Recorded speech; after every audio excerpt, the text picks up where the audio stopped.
नमस्कार दोस्तों, स्वागत है एक बार फिर आपके अपने YouTube चैनल जीवा स्टडी पर। मैं वरिष्ठ अध्यापक मुकेश कुमार तंगड़ आपका स्वागत करता हूं। तो अपन जो कलाम राज्य जो ऑफलाइन टेस्ट सीरीज आपके RPSC second grade GK paper 1 उसका जो है माइनर टेस्ट 1 देख रहे थे। पहली क्लास के 20 क्वेश्चन अपने हो चुके हैं। अब हम जो है क्वेश्चन नंबर 21 से 40 तक देखेंगे और इसमें राजस्थान के भौतिक प्रदेश और राजस्थान का जो जलवायु है वो कवर की गई है। तो जो पहला क्वेश्चन आपका वो है कि निम्नलिखित में से अरावली पर्वत की चोटियों का ऊंचाई के अनुसार सही घटता क्रम पहचान कीजिए। अरावली की चोटियां आपके सामने है। देखो, अरावली को 3 भागों में बांटा गया है। सबसे पहले उत्तरी अरावली। कौन सी अरावली? उत्तरी अरावली। उत्तरी अरावली की जो चोटियां हैं वो आपके सामने। सबसे ऊंची चोटी है उत्तरी अरावली की रघुनाथगढ़, जो 1055 मीटर ऊंची है और ये सीकर जिले में स्थित है। ठीक है। फिर 2 नंबर पर आती है मालखेत की पहाड़ियां, ये भी सीकर में है। ठीक है। 3 नंबर पर आती है लोहारगल की पहाड़ियां, ये नीम का थाना जो है सीकर में है। फिर आती है भोजगढ़, ये नीम का थाना में है। फिर खो, इसको खो है या खो भी कहते हैं, और ये जयपुर में है और 920 मीटर ऊंची है।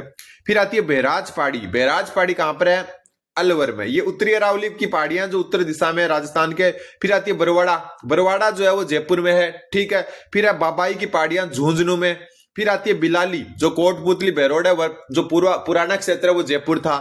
फिर आती है मनोहरपुरा की पहाड़ियां जयपुर, और फिर आती है बैराट की पहाड़ियां जो कोटपुतली बहरोड में लेकिन पहले जयपुर में हुआ करती थी। और फिर आती है सरिस्का अलवर। तो ये पहाड़ियां हैं। अब अपने जो पहला ऑप्शन है ये जो है आपका वो है टोडगढ़, तारागढ़ और नागपाड़। ये मध्य अरावली की पहाड़ियां हैं। देखो यहां पर है ये मध्य अरावली।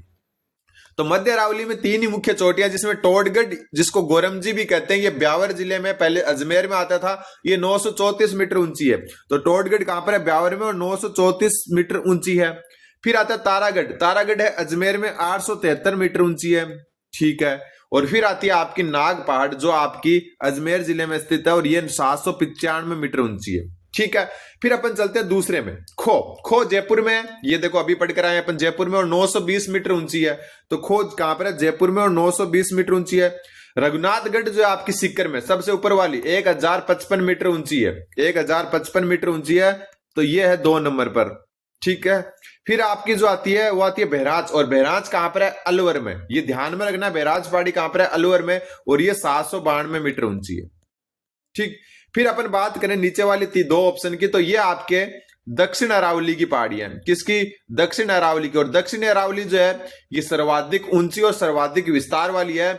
और इसमें सबसे ऊंची आपको पता है ये गुरु शिखर है, फिर शेर है, फिर दिलवाड़ा है, फिर जरगा है, फिर अचलगढ़ है, फिर आबू है, फिर कुंभलगढ़ है, फिर जो है जेलिया डूंगर, धोनिया डूंगर, जयराज, ऋषिकेश, कमलनाथ। ये सारी पहाड़ियां और किस क्षेत्र में है ये सब सामने दिया हुआ है। जब आपको पीडीएफ मिलेगी आप अच्छे से देख भी पाओगे।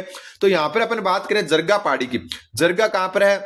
उदयपुर में। ठीक है। और 1431 मीटर ऊंची है। 1431 मीटर ऊंची है और कहां पर है? उदयपुर में। देलवाड़ा की बात करें तो देलवाड़ा 1442 मीटर ऊंची है और ये आपकी है सिरोही क्षेत्र में। फिर अचलगढ़ की बात करें, अचलगढ़ भी सिरोही में है और ये 1380 मीटर ऊंची है। फिर बात करें कुंभलगढ़ की, कुंभलगढ़ आपका राजसमंद में है ये और 1224 मीटर ऊंचा है। जरगा पहाड़ी जो है उदयपुर में है। वापस जो आपको बता दूं आ गई है नाम जरगा का, और ये 1431 मीटर ऊंची है। और ऋषिकेश जो पहाड़ी है ये रही ऋषिकेश, ये भी सिरोही में और 1017 मीटर ऊंची है। 1017 मीटर। अब आपको बताना कि घटता क्रम कौन सा है। तो देखो 920 से 800 जो 920 से 1055 हो रहा है तो मतलब बढ़ रहा है।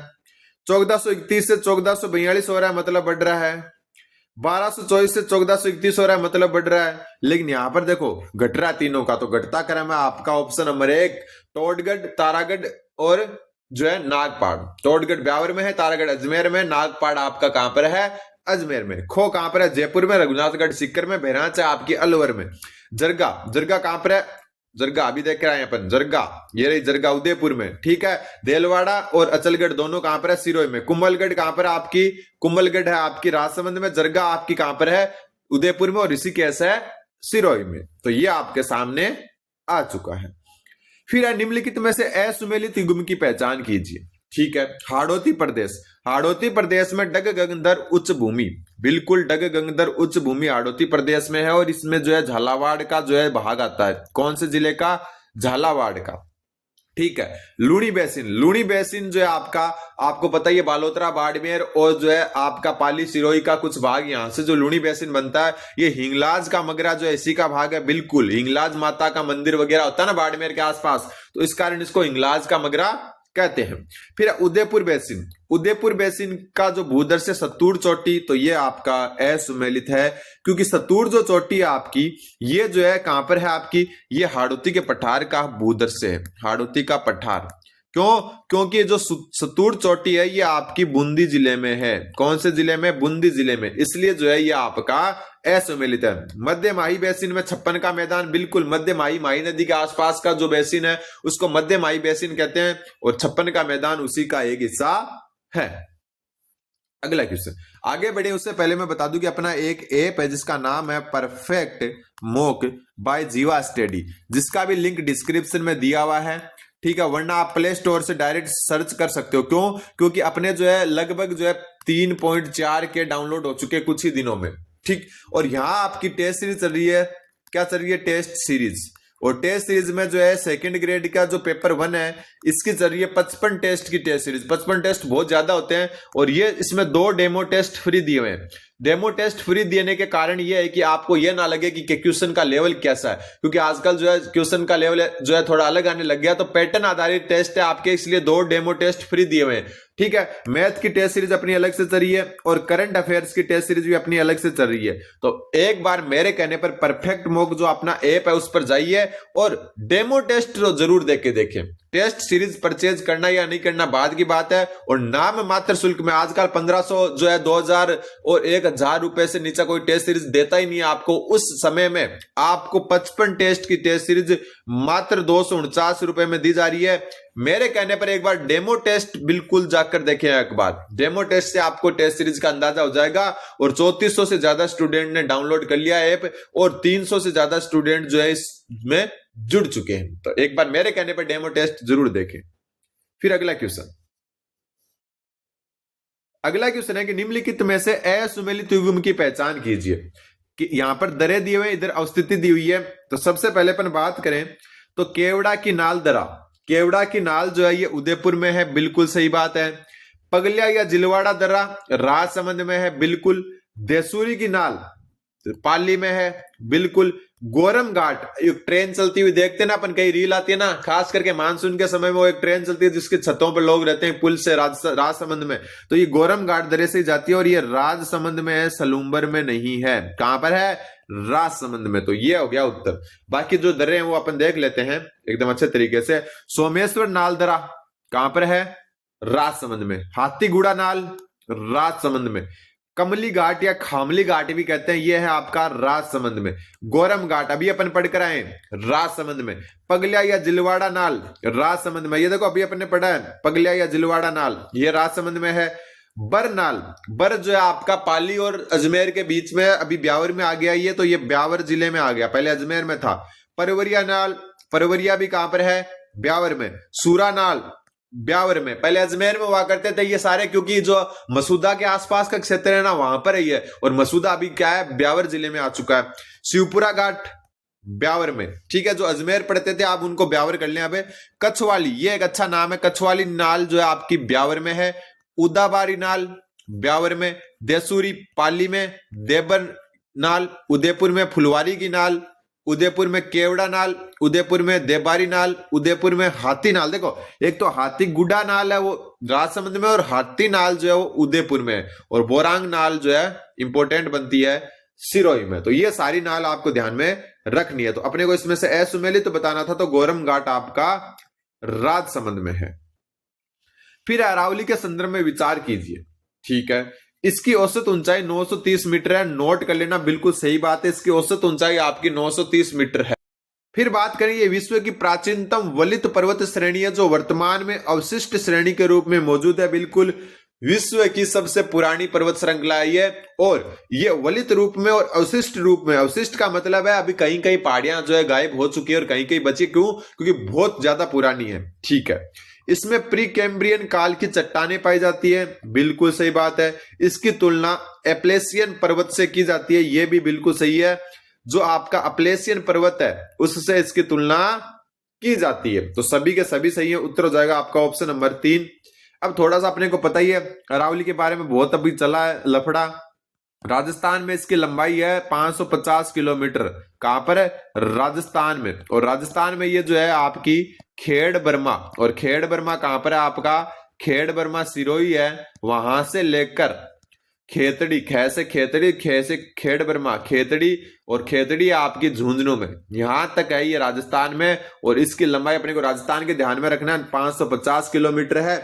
बाकी अपन देख चुके, ये जो है इसकी औसत ऊंचाई 930 मीटर है, और ये प्री कैम्ब्रियन काल की है। और इसकी तुलना जो है वो आपकी अपलेशियन जो पर्वत श्रृंखला है उससे की जाती है, और अवशिष्ट श्रेणी में मौजूद है, ये तो अपने को पता है। फिर आता है राजस्थान के निम्नलिखित मानचित्र में छायांकित भाग क्या कहलाता है? बिल्कुल, छायांकित भाग क्या है? तो अपन इसको चंबल मान लेते हैं, जबकि चंबल तो है ना यहां से ऐसे गुजरती है, तो चंबल वाला नहीं है। यहां से देखो एक जयपुर के आसपास नदी आती है बाणगंगा, और इधर से जो एक नदी निकलती है ऐसे जाती है, वो आगे जाकर चंबल में गिरती है, वो है बनास। तो ये आपका जो है बनास बाणगंगा बेसिन है, बनास बाणगंगा बेसिन। ठीक है, तो उत्तर ऑप्शन नंबर 3 चंबल बेसिन। इसके जस्ट नीचे ये वाला, ये अगर है ना, ये होता है ना इसमें दिया हुआ, ऊपर वाला नहीं देकर ये दे देते, ऐसे कर देता हूं, तो ये आपका चंबल बेसिन। क्या है? चंबल बेसिन।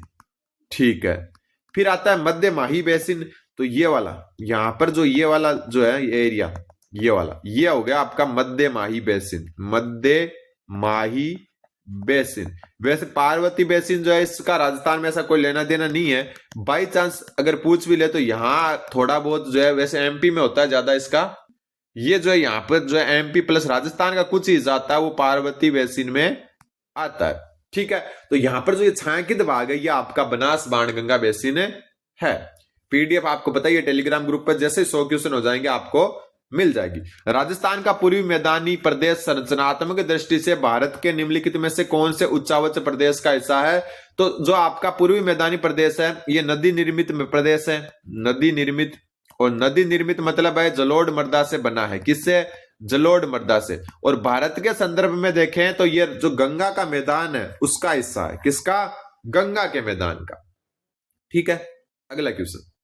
अब देखो हाड़ौती उच्चावच के निम्नलिखित चित्र में क्रमांक 3 कौन से धरातलीय प्रदेश को अंकित करता है? 3 नंबर ये वाला। अभी देखो मैं बता देता हूं।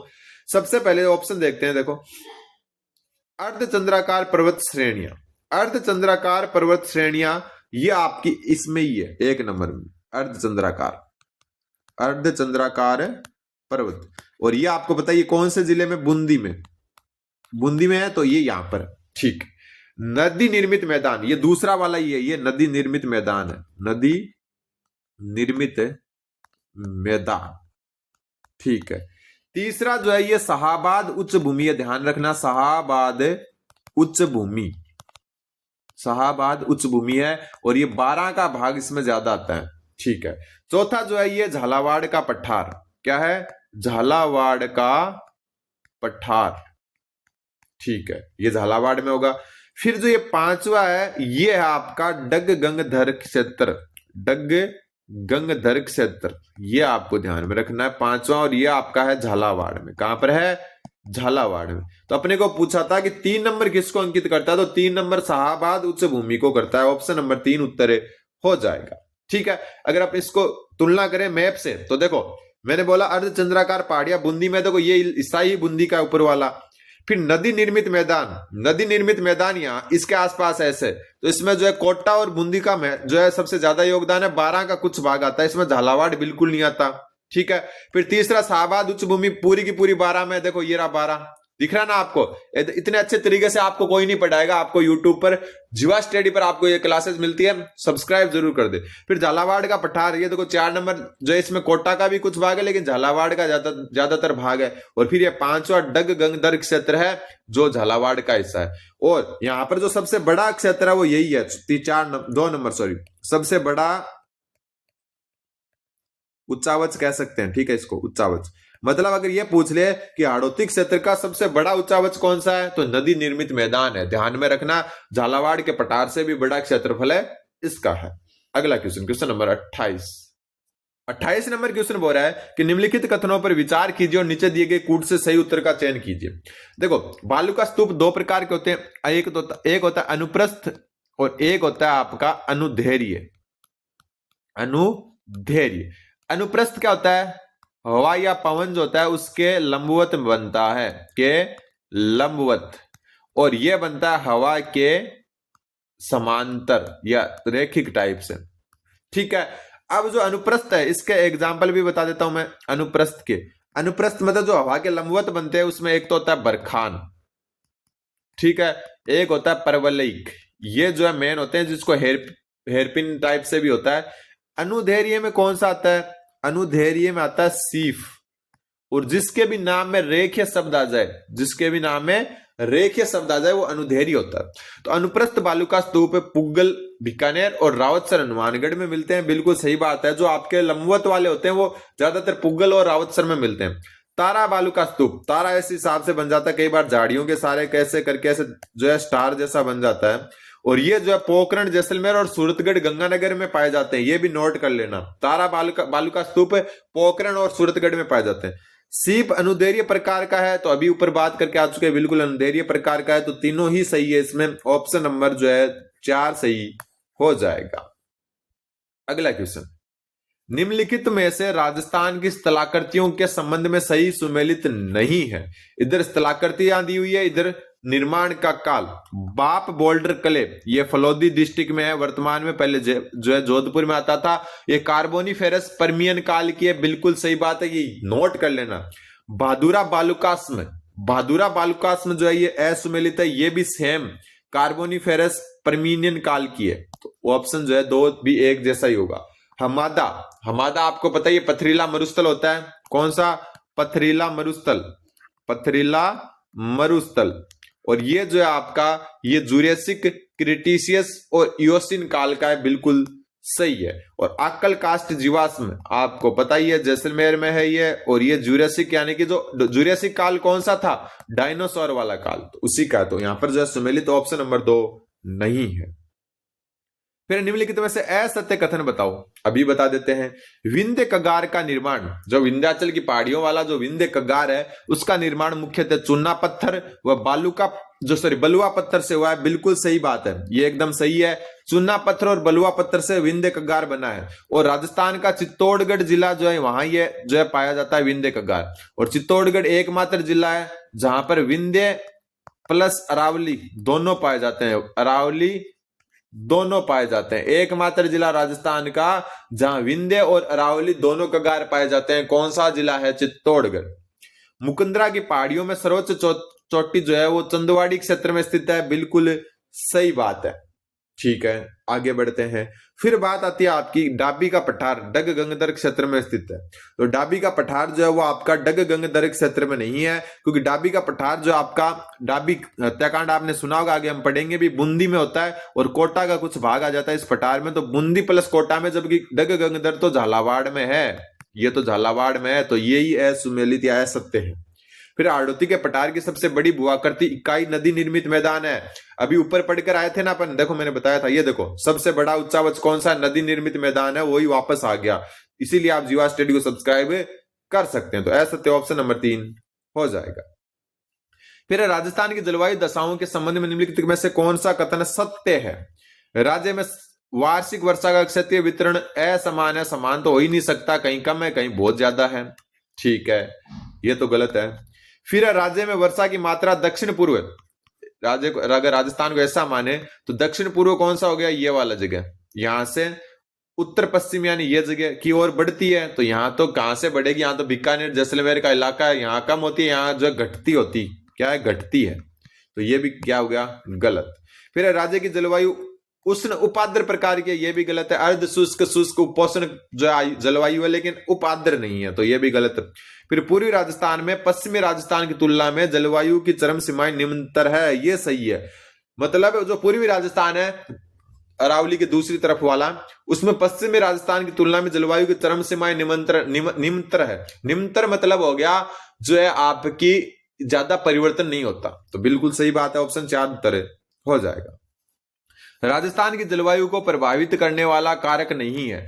हमेशा ध्यान रख लेना, अक्षांशीय स्थिति जलवायु को प्रभावित करती है, समुद्र से दूरी भी करती है, अरावली पर्वत की स्थिति भी राजस्थान की जलवायु को प्रभावित करती है। लेकिन देशांतरीय स्थिति कभी भी किसी भी देश, किसी भी राज्य की जो है जलवायु को प्रभावित नहीं कर सकती। और देशांतरीय रेखा ऐसे जो अपनी पृथ्वी पर जो एक प्रकार से जो सीधी रेखाएं खींची गई है वो है, और ये जो एक प्रकार से टाइम जोन के लिए होती है, ना कि जलवायु। हाँ, अक्षांशीय रेखाएं ऐसे होती है और अक्षांश हमेशा जलवायु को प्रभावित करता है।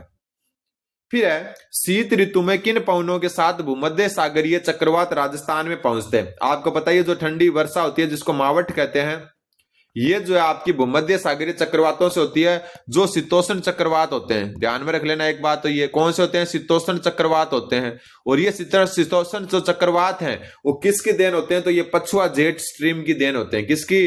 पछुआ जेट स्ट्रीम। इंपोर्टेंट क्वेश्चन है, नोट कर देना। फिर बढ़ते हैं आगे। निम्नलिखित में से थानसेवेट के अनुसार मध्य तापीय अर्ध शुष्क मिश्रित प्रदेश का संकेतक कौन सा है? ये क्वेश्चन बहुत अच्छे क्वेश्चन आ रहे हैं। अपन जो है ज्यादातर कोपेन तक पहुंच जाते हैं। अब थानवेट का पूछा है, थानवेट ने जो है वर्षा प्लस तापमान को आधार माना है, वर्षा प्लस तापमान को आधार माना है। ठीक है, चलो थानवेट का देख लेते हैं अपन। ये रहा, थोड़ा दिख रहा होगा आपको। अगर हमेशा जो है आपको क्लास लेनी है ना, वो वर्टिकल टाइप से लो, मतलब फुल स्क्रीन में। यहां बोला है कि अर्ध शुष्क मिश्रित प्रदेश, अर्ध शुष्क मिश्रित प्रदेश कहां पर है आपका? ये दिख रहा है मेरे को अर्ध शुष्क। एक तो कौन सा दिख रहा है अर्ध शुष्क? ये वाला कौन सा? ये DB-W, तो उत्तर ऑप्शन 2 दिख रहा है। अब थानवेट का जो जलवायु वर्गीकरण है वो देख लो आपका। उष्ण कटिबंधीय मरुस्थल, जिसको EA-D कहते हैं। क्या कहते हैं? EA-D कहते हैं, या W भी लगा दिया होगा यहाँ पर, EA-W भी हो सकता है, लेकिन अपने को ध्यान रखना है EA-W। इसमें जो है जैसलमेर है आपका एक तो, ठीक है, बीकानेर का कुछ हिस्सा है और बाड़मेर का कुछ हिस्सा है, यह आपको ध्यान रखना है। फिर आता है आपका मध्य तापीय अर्ध शुष्क जलवायु, थानवेट का वर्गीकरण है ये। इसमें आपको पता ही है श्री गंगानगर आता है एक तो, श्री गंगानगर, एक हनुमानगढ़ और चूरू का आंशिक भाग, चूरू का आंशिक भाग आता है। ठीक है, इसके अलावा जो आपका आता है फिर DA-W, जिसमें उष्ण कटिबंधीय उपाद्र जलवायु आती है, और इसमें सारे के सारे आ जाते हैं इधर। ठीक है, इधर पाली भी आ जाता है, जालोर भी आ जाता है, अजमेर, ठीक है, नागौर, डीडवाना, कुचामन जो भी, डीडवाना, सिक्कर, झुंझुनू, ठीक है, जयपुर, ये सारे इसी में आ जाते हैं। सवाई माधोपुर, अलवर, ये मेरे को बताने की जरूरत नहीं होगी, जो भी आपको मैप के हिसाब से दिख रहा होगा। फिर आता है जो थानवेट के वर्गीकरण में CA-W, इसमें उष्ण कटिबंधीय आर्द्र जलवायु आती है। इसमें इधर बांसवाड़ा, ठीक है, डूंगरपुर, और इस हिसाब से इधर झालावाड़, देखो ये बूंदी इसमें आती है। ठीक है, इसमें आता है बारा और कोटा, ये तो ये आपको सामने है। और वैसे आपको ये PDF मिल जाएगी, वरना स्क्रीनशॉट आप ले सकते हो कि थानवेट का वर्गीकरण है वो किस हिसाब से। ठीक, तो यहां पर बोला था कि अर्ध शुष्क मिश्रित प्रदेश, तो अर्ध शुष्क वाला हो जाएगा DB-W, तो उत्तर हो जाएगा ऑप्शन नंबर 2। फिर आता है टिवार्था का वर्गीकरण। टिवार्था के अनुसार CA-W जलवायु प्रदेश में शामिल जिलों का सही समूह। अपन जो कोपेन को तो अच्छे से पढ़ लेते, लेकिन इनको आजकल ध्यान नहीं देते, तो अभी टिवार्था का वर्गीकरण देख लेते हैं। ये रहा टिवार्था। ठीक है, टिवार्था का वर्गीकरण क्या कहता है? ये है आपका BWH-W, ये आपका BWH, ठीक है। ये आपका बीच वाला ये है आपका BSH, सही लिख देता हूं एक मिनट, ये है BSH, ठीक है, S भी छोटा है, SH। फिर जो आपका सीधी लाइनों वाला है, सीधी लाइनों वाला ये CA-W, और ये जो ये वाला है ये आपका AW। ये है आपका टिवार्था का वर्गीकरण। अब क्वेश्चन क्या पूछा अपने को कि CA-W, तो CA-W में ये है, तो CA-W में देखो कौन सा आ रहा है? सलूम्बर, प्रतापगढ़, चित्तौड़गढ़। ये रहा सलूम्बर, प्रतापगढ़, चित्तौड़गढ़। यहां तो आ रही है AW मैप के अनुसार। ठीक है, कोटा बारा झालावाड़, कोटा बारा झालावाड़ में भी कौन सी है? एक मिनट, यहां भी कौन सी है? AW है। फिर आता है ब्यावर, नागौर, पाली, ब्यावर, नागौर पालियरा, यहां आती है BSH। तो उत्तर कौन सा हो गया? ऑप्शन नंबर 4, क्योंकि CAW में देखो कौन कौन से जो है दौसा, करौली, सवाई माधोपुर, ये रहा सवाई माधोपुर, ये रहा दौसा, ये रहा करौली। ठीक है, ये देखो सवाई माधोपुर, दौसा, ये करौली। ठीक, तो उत्तर आ जाएगा ऑप्शन नंबर 4। ठीक है, ये मैप वगैरह देखो सेम ऐसी की ऐसी PDF आपको जो डिस्क्रिप्शन में टेलीग्राम ग्रुप है उसमें मिलेगी, 100 क्वेश्चन होते ही। फिर आता है क्वेश्चन नंबर 36 कि राजस्थान मानसूनी प्रभाव क्षेत्र में होते हुए भी कम वर्षा प्राप्त करता है। राजस्थान मानसूनी प्रभाव क्षेत्र में, मतलब ऐसा नहीं है कि बहुत ज्यादा दूर है, मानसून के प्रभाव क्षेत्र में होते हुए भी कम वर्षा प्राप्त करता है, बिल्कुल सही बात है। अरावली पर्वत श्रेणी की अवस्थिति मानसून की बंगाल की खाड़ी शाखा के लगभग समकोण है। बिल्कुल, जो ये राजस्थान है इसमें ये अरावली है और बंगाल की खाड़ी की जो खाड़ी की शाखा है वो इधर से आती है, तो इसके लंबवत है, बिल्कुल सही है। लेकिन कम वर्षा होने का कारण ये नहीं है, कम वर्षा होने का कारण है अरब सागर की जो है ना, अरब सागर शाखा के अरावली का समांतर होना, अरावली का समांतर होना, यह मुख्य कारण है किसका? कम वर्षा का। लेकिन अरावली पर्वत श्रेणी की स्थिति मानसून की बंगाल की खाड़ी के लगभग समकोण है, बिल्कुल सही है। लेकिन इसका कारण जो है ये नहीं है कि वहां वर्षा कम होती है, इससे तो ज्यादा भले ही होती है जो पूर्वी राजस्थान में। तो यहां पर ऑप्शन 4 उत्तर हो जाएगा। A और R दोनों सही है, लेकिन R एक का सही स्पष्टीकरण नहीं है। R की जगह यह दिया होता ना कि अरब सागर शाखा के अरावली समांतर है, तब ये जो है R इसका कारण हो जाता। फिर है क्वेश्चन नंबर 37, जुलाई माह में राजस्थान के जैसलमेर जिले में निम्नलिखित में से कौन सी समदाब रेखा गुजरती है? जुलाई माह में सबसे पहले अपन बात करें जो है जुलाई माह में कौन सी जो है रेखा जो है गुजरती है, कहां से? जैसलमेर से। तो इसका उत्तर हो जाएगा 997। 997 कहां से गुजरती है? जैसलमेर। ठीक है, फिर है फलोदी, जैसलमेर, फलोदी, फलोदी के बाद में बीकानेर और गंगानगर, यहां से गुजरती है कौन सी? 997। एक सबसे हाई वाली को देख लेते हैं, 1000 वाली को। 1000 जो समदाब रेखा है, 1000 मिलीबार समदाब रेखा, ये आपकी जो है कहां से? सिरोही।